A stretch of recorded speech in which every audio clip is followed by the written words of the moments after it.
ndeshema omunye umntwana akayideserve yazi akayideserve mara naku phela 7 p.05. It's 95 degrees. It literally is. It's getting hot. I don't even know what 95 degrees it is in America, but we know here we would be dead. But this can't be happening. So this is subtext to describe like the chapters, because there are no chapters. It's a short story, but there are certain titles, mini titles. Like this can't be happening because this can't be happening, and here's why. Now Thuli is driving to work and her water bursts. Yeah, her water breaks. But you can see the bursts around her. She's driving to work. It's vibes. Probably listening to some Metro FM. And then her water broke. And then she panicked because it wasn't time. She was not due for a long time. And then while she's driving, she's calling her husband like, yo, this is what's happening right now. And husband is not even in the country. So husband is panicking. But there's Z, the colleague that recommended Lindy, the other character that we're gonna... Yeah, just follow me. Come with me. And then, yeah, she calls Z. Z also had a similar experience. So she's like, yo, what do you do in such situations? And, yeah, her husband wouldn't be home for a few days. And then, yeah, Z took her. Now, remember, her family doesn't even know about this. So now they find out in these circumstances. Imagine how, when double pregnant. Oh, this time you're pregnant. And, yeah, she didn't tell them she was pregnant. She didn't tell them. The only person that could be there at the hospital where she is now, is Z, her colleague, because her husband wouldn't also be in for a few days, but the family would be coming in the next day. So we find that she now needs to go into labor because all the fluid that was protecting the baby literally went out, and things must move fast. And then, indeed, yeah.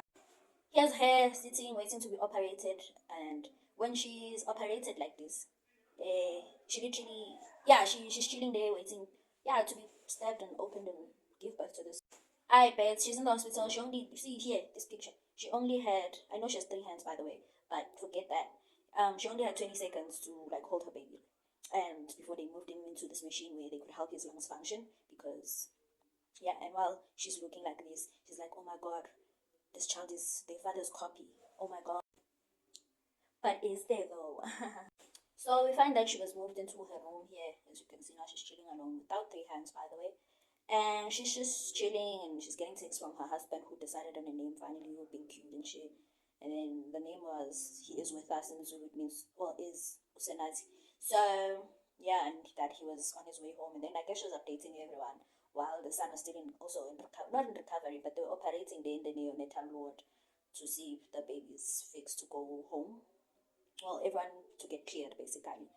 And yeah, she couldn't even... Bum, bum. So now it's almost time. Thuli doesn't have a baby for the whole night that they're operating. Now it's time to change, like, nurses and shit. And she's still restless, like, where's my son? What's going on? When can I hold him? When can I do things with my son? And then eventually, the gynae or the doctor she's been seeing since her first pregnancy walks in the room and says, that's what you see. We're sorry, we tried everything. Imagine. Just imagine. Yeah, she just sat there in silence and felt numb and yeah, apparently she asked the doctor to bring the baby to her so she could hold the baby and like put the baby on the chest, because she heard in one of her boot camps that it might like, there's a connection when you put the baby on the chest. So she was hoping that could do something. She was grieving, like what was she supposed to do? So yeah, now she's screaming at the nurses and everyone around her, like, why wasn't I even allowed to see her? I didn't see my baby sooner. Yeah, like fighting.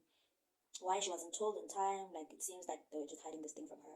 And then her sisters eventually walked into the hospital with her cradling the baby literally in her gown that you see her wearing here, but inside, so she could revive the baby somehow spiritually. And yeah,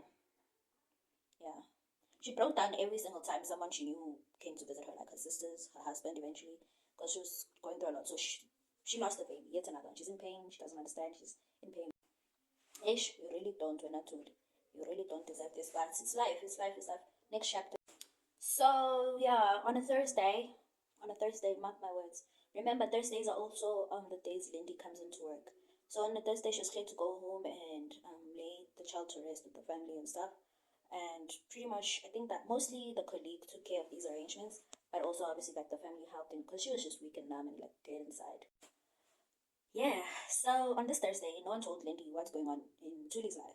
Lindy, you might remember, has experienced several more like miscarriages and losses of babies, and she's recently started working for Thuli, the well-off person, also kind of going through the same thing as her, but not really. So now phela bayamisa manje, bayamisa cash.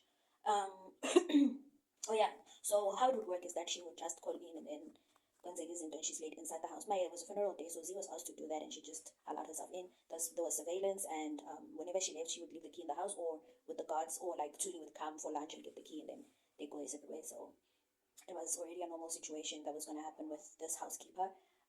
But this time they were going to meet under unique circumstances. Find out when we return with the collision.